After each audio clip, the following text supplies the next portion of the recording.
ओम शांति। आज प्यारे मीठे भगवान की मीठी मुरली मंथन की डेट है 18 मई 2021।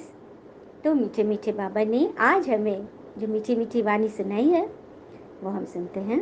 बाबा ने कहा, कालों का काल बाबा आया है तुम्हें काल पर जीत प्राप्त कराने। मन मना भव के मंत्र से ही तुम काल पर जीत पाएंगे। कालों का काल महाकाल कहते हैं ना, शिव के लिए गायन है ना। तो वो आ चुके हैं, आने वाले नहीं, वो आ चुके हैं जो हमें काल पर अब जीत पहना रहे। लेकिन पढ़ाने पढ़ा कर कराएंगे, पढ़ाने आए हैं, वो टीचर बनकर आए हैं और हमें ये मंत्र देते हैं, मन मना भव। अर्थात अपने मन को लुभाने वाले में, मन को सदा शक्ति प्रदान करने वाले में, समझाने वाले में लगा के रखो। सच्चे का संग करो, जो सत्य है सदा सत्य उसका संग करो, तो इस मंत्र से तुम काल पर जीत पाओगे। ये बड़ी बात है ना। और काल पर जीत पाने के लिए जो आज की जो करेंट जो प्रॉब्लम चल रही है, कोरोना वायरस, जो कि अदृश्य है, तो अवश्य डरिए, पर ईश्वर भी तो अदृश्य है। भरोसा रखिए, विश्वास में ही जीत छिपा है। और कहते भी है ना, धीरज रखने वाला इंसान आत्मविश्वास की और धैर्यता की नाव पर सवार होकर मुसीबत की हर नदी को सफलतापूर्वक पार कर लेता है। उसके लिए कोई भी चीज़ असंभव नहीं है, मुश्किल नहीं है। तो भगवान हमें यही सिखा रहे हैं। फिर आगे प्रश्न में बाबा ने बोला, रूहानी पिता तुम रूहानी यात्रियों को कौन सी एक विशेष शिक्षा देते हैं।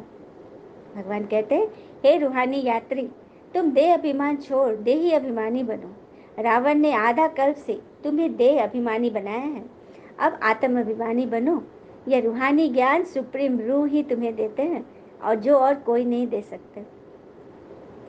रूह अर्थात आत्मा, आत्मा का ज्ञान सिवाय परमात्मा के सुप्रीम सोल शिव बाबा के अलावा तो कोई नहीं दे सकते। तो बाबा कह रहे कि तुम अब देह अभिमान छोड़ो। तुम्हारे अंदर जो देह अभिमान है ना, जो तुम अपने आप को आत्मा नहीं बड़ी समझते हो और बड़ी के धर्म में रहते हो, और बड़ी का धर्म है विकार, काम क्रोध लोभ मोह अहंकार ईर्ष्या, तो इसमें रहते हो, तो अब इसको छोड़ो, देह ही अभिमानी बनो, आत्मा के गुणों में टिको, जो है प्रेम सुख शांति आनंद शक्ति ज्ञान पवित्रता। रावण ने आधा कल्प के लिए तुम्हें देह अभिमानी बनाया है, अब मैं आया हूँ तुम्हें आत्म अभिमानी बनने। आत्मा में टिको। और देह अभिमान के वश व्यक्ति कितना जड़ मूर्त हो जाता है, महामूर्ख जिसे कहते हैं। वो ये कथा थोड़ी हास्य है लेकिन बड़ा इंटरेस्टिंग है, बहुत अच्छी हमें प्रेरणा दे रहा है। एक बार की बात है, एक गुरु सत्संग किया करते थे और उनके पास काफ़ी लोग आते थे, जिसमें एक नगर का सेठ भी आता था। हर दिन आता था, सुनता था, उसको बहुत अच्छा लगता था। तो गुरुजी ने एक बार कहा अपने प्रवचन में कि यदि ईश्वर का नाम होठों पे रहे तो वो भवसागर पार करता है, स्वर्ग पहुंच जाता है। तो ये बात जब उसने सुना सेठ ने ना, तो वो जोर जोर से रोने लगा। तो संत जी ने उसे बुलाया अपने पास, बोला कि अरे वत्स, तुम क्यों रो रहे हो? तुम तो यहाँ रोज आते हो, रोज बातें सुन रहे हो, आज तुम क्यों रो रहे? नहीं, आज अपने बातें बोल लीजिए, ईश्वर का नाम लेने से स्वर्ग जाते हैं, नरक से छूट जाते हैं। तो मैं इसलिए रो रहा था। अरे तो तुम तो रोज ईश्वर का नाम ले रहे हो, ईश्वर की कथा सुनते हो। नहीं, मैं अपने बारे में नहीं बोल रहा हूँ। मेरा छोटा भाई है जो कभी भगवान का नाम नहीं लेता, वो पक्का नास्तिक है, अब मैं उसे बहुत प्रेम करता हूँ, लेकिन वो नाम ही नहीं लेता। मैं क्या करूँ, मैं कितना भी बोलता हूँ लेकिन वो सुनता ही नहीं। बोलता आपको जो करना भैया कीजिए, मुझे मत बोलिए। मुझे बड़ी चिंता रहती है, इसीलिए मुझे रोना आ गया कि मैं तो स्वर्ग चला जाऊंगा लेकिन वो तो नरक जाएगा क्योंकि ईश्वर का नाम ही नहीं लेता। संत जी बोले, कह रहे वाह, बड़े भोले हो तुम। और उस सेठ की आयु भी थी, मतलब 70 साल का होगा, एजेड ही था। और उसके भाई की आयु थी 50 वर्ष होगी, 45-50। तो महंत ने बोले, संत ने, ठीक है कल मैं तुम्हारे घर आऊँगा और उससे बात करूँगा। तो अच्छा, सच में? बड़ा खुश हो गया, भोला भाला था ना। तो वो चले गए। दूसरे दिन संत गए उसके घर पर, तो उसका भाई बैठा हुआ था एकदम जड़ मूर्त जैसा, अहंकारी जिस तरह से रहते हैं, देह अभिमान वश। तो संत ने उस सेठ जी से बोला कि तुम, हम लोग एक इस कमरे में बैठे हैं, आप लोग चले जाइए। तो जो भी लोग थे वो लोग चले गए और कमरा हटा दिया गया, दरवाजा। संत उसे बोलते भाई से कि देखो भैया, ये जीवन क्या है, थोड़ा उसको समझाए। फिर बोले कि ईश्वर का नाम ले लिया करो, क्या हर्ज है। तो नहीं, मैं ईश्वर को नहीं मानता, मैं कट्टर नास्तिक हूँ। तो कोई नहीं बात है, एक बार भोले बाबा कह दो, कोई दिक्कत नहीं है। तो नहीं, मैं नहीं कहता हूँ, मैं नहीं कहूँगा। संत जी बार बार समझा रहे, बहुत बोले, हर तरह से युक्ति भिड़ाए, लेकिन वो बोलने को तैयार ही नहीं। बोला कि आप क्यों जिद करें, मैं बोला ना मैं नहीं बोलूँगा। तो संत जी बोले कि अच्छा। वो दरवाजे से बाहर निकले और बाहर सब लोग बैठे हुए थे, उनका शिष्य भी था वहाँ पे, सेठ। तो सेठ जी, क्या बोल दिया उसने, भाई ने? तो नहीं, अभी तक तो नहीं बोला, लेकिन अब बोलेगा। तो मैं दरवाज़ा बंद कर रहा हूँ, अंदर से कुछ आवाज़ें आएंगी, तो आप लोग हलचल मत कीजिएगा, आप लोग बाहर ही रहिएगा, मत खटखटाइएगा। तो इन लोग बोले कि ठीक है। और संत अंदर गए और उसको बोले कि अच्छा बोलो, अब मैं आखिरी बार बोल रहा हूँ, बोलो भोले बाबा। बोला मैं भी आखिरी बार कह रहा हूँ, मैं नहीं कहूँगा तो नहीं कहूँगा। संत बोले अच्छा। और संत जब अंदर आए तो उन्होंने दरवाज़ा बंद कर दिया। उसके बाद संत भी थे हट्टे कट्टे, उम्र थी, संत की भी उम्र थी, 60-65 साल की होगी, 70 भी हो सकती, लेकिन उन लोग का खान पान, शुद्ध विचार, तो शरीर एकदम पुष्ट था। तो जब बोला कि आखिरी बार तुम नहीं बोलोगे, तो उन्होंने हाथ उसका पकड़ा और ऐंठ दिया हाथ को। तो बोला ये क्या कर रहे हैं आप? तो बोल दो भोले बाबा। नहीं बोलूंगा। तो उसका हाथ ऐंठ करके पीछे की ओर घुमा दिया, एक हाथ पूरा उसका पीठ में ऐसे सट गया। फिर भी नहीं बोल रहा है। नहीं बोलोगे? अभी भी नहीं? नहीं बोलूंगा। फिर दूसरा हाथ भी ऐंठ करके ऐसे घुमा दिया। अब पीछे पूरा हाथ दर्द से करहा रहा है। तो बोल रहे हैं संत जी कि बोल दो, एक बार बोल दो, छूट जाओगे। तो मैं नहीं बोलूँगा। तो फिर क्या किया, उसके पैर को जब घुमाने लगे तो डर के बोल दिया कि भोले बाबा, भोले बाबा, 2 बार बोल दिया। फिर संत जी ने उसका खोल दिया, हाथ घुमाया हुआ था। तो लगे ये क्या ज़बरदस्ती है? तो कुछ नहीं, बस मुझे तुमसे बुलवाना था, हो गया मेरा काम। और वो चले गए बाहर। बाहर आके सबने पूछा कि सेठ जी ने कि क्या बोला था? हाँ हाँ बोला, एक बार नहीं 2 बार बोला था। अच्छा, वाह वाह, बहुत खुश, बहुत खुश। करते करते समय बीतने लगा और सेठ जी भी स्वर सिधारे, उनका भाई भी स्वर सिधार गया। अब नहीं, उसका भी शरीर छूटा, स्वर सिधारा नहीं, तो कभी भगवान का नाम ही नहीं लिया। तो यमराज के पास उसका खाता गया। तो चित्रगुप्त जी को बोले यमराज जी कि देखो तो इसने जीवन भर क्या काम किया है। तो राजे, जीवन भर इसने तो गलत ही काम किया है, सबसे लड़ाई झगड़ा और गलत वचन ही बोले हैं। क्या कभी भगवान का नाम लिया? तो देखता है पूरा चार्ट खोजते खोजते, हाँ एक बार लिया है, लेकिन उसमें भी किसी के जोर देने पर लिया है, मतलब पूरा पूरा उसका हिसाब लिखा हुआ था।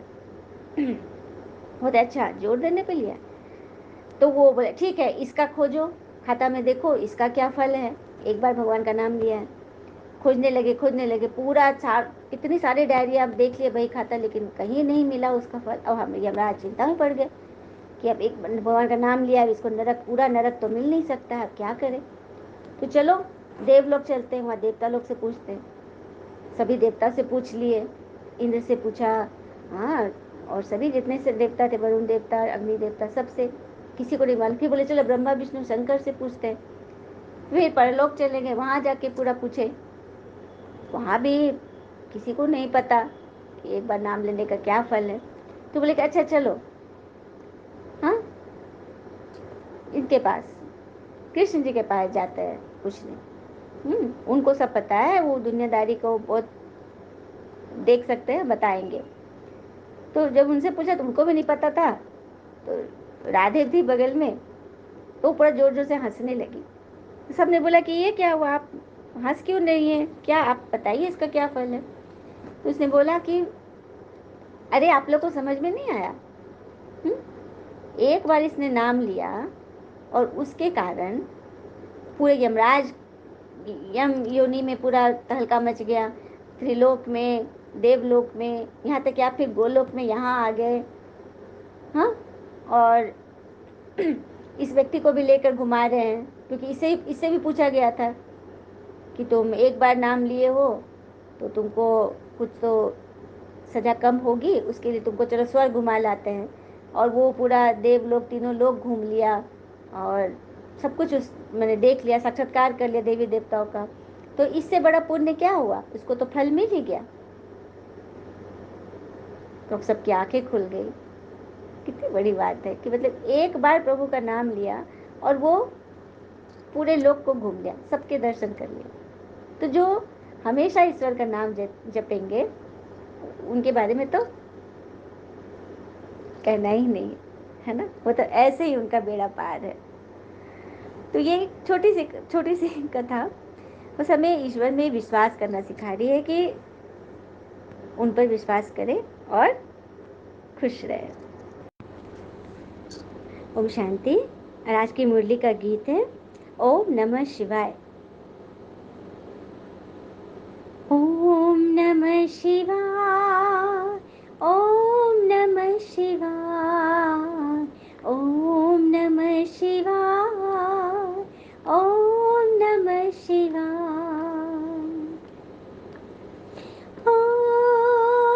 पूरब से जब सूरज निकले सिंदूरी घन छाए,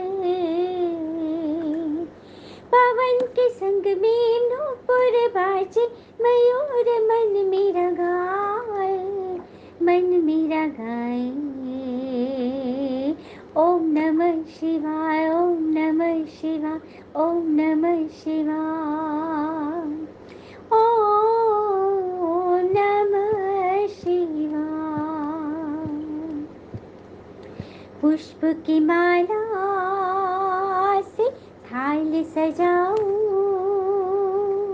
गंगा जल भर कलश भिलाऊं, बेल के पत्तों से शीश नवाऊं, चरणों में नित शीश नवाऊं। ओ तेरे सिवा मेरी यादों को अब और नजर न आए, मन मेरा गाए। ओम नमः शिवाय, ओम नमः शिवाय, ओम नमः शिवाय, ओम नमः शिवाय, ओम नमः शिवाय। अच्छा, मीठे मीठे बच्चों प्रति भगवान की नमस्ते। हम बच्चों के भी प्यारे शिव पिता को नमस्ते। और बाबा दिल से सभी आत्माओं की तरफ से आपको वेरी वेरी गुड मॉर्निंग। धारणा के लिए मुख्य सार है, पहली पॉइंट, रूहानी यात्रा करनी और करानी है। स्वयं को सतो प्रधान बनाने के लिए एक पिता को याद करना है। आत्म अभिमानी बनने का पूरा पूरा पुरुषार्थ करना है।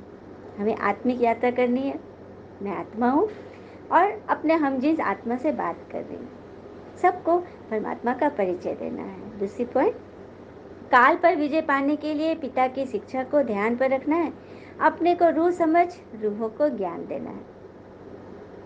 काल पर विजय सभी चाहते हैं कि मेरे साथ कुछ अनिष्ट नहीं हो, तो उसके लिए क्या करना है?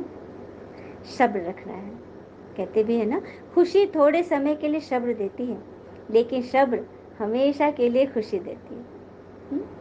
तो बस सब्र रखना है, ज्ञान में चलना है, परमात्मा में निश्चय करना है कि भगवान आ चुके हैं। बस महाकालों का काल हमें साथ लेके जाएंगे।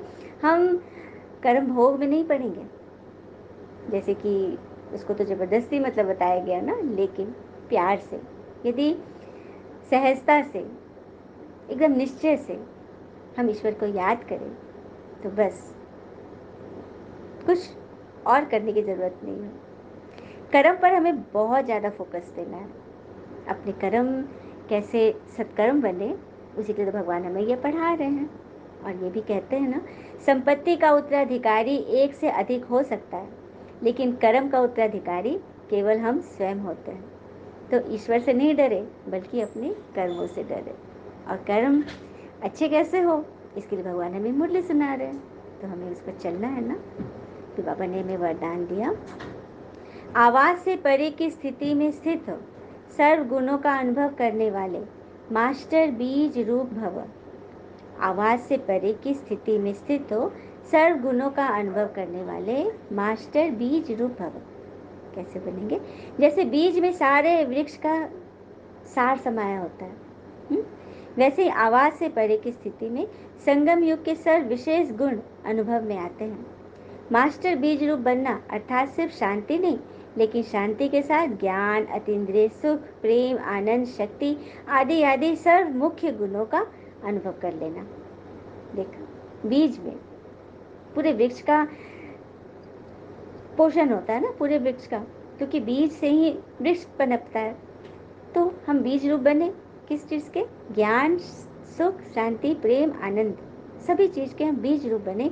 तो उसमें सारे गुण समाये हुए, क्योंकि उसी के अंदर सारे गुण है ना, सारे तत्व तो उसी के अंदर है। यह अनुभव सिर्फ स्वयं को नहीं होता, लेकिन अन्य आत्माएं भी उनके चेहरे से सर्व गुणों का अनुभव करती है। एक गुण में सर्व गुण समाये हुए रहते हैं। जो आत्मा बीज रूप में स्थित होता है, मतलब सारे गुण उसके अंदर बीज रूप में निहित है, उनके चेहरे देखकर, उनके व्यवहार देखकर, उनकी बोली सुनकर सब अनुभव करती है कि ये तो सर्व गुणों के स्वामी हैं। स्लोगन: अच्छाई धारण करो, लेकिन अच्छाई में प्रभावित नहीं हो जाओ। मतलब अच्छाई अच्छी चीज़ है, अच्छे बनो, लेकिन यदि कोई बहुत अच्छा है तो सिर्फ उसी का गुणगान नहीं करो। हाँ, विश्वास अच्छी चीज़ है। रिश्तों में विश्वास मौजूद है तो मौन भी समझ आ जाएगा, और विश्वास नहीं है तो शब्दों से भी गलतफहमी हो जाएगी। तो हमें क्या करना है? बहुत युक्ति युक्त तरीके से अच्छाई को भी स्वीकार करना है। अच्छा, ओम शांति। शुक्र है मीठे बाबा, वो बाबा के प्यारे प्यारे बच्चे। थैंक यू बाबा। All is well always. ओम शांति।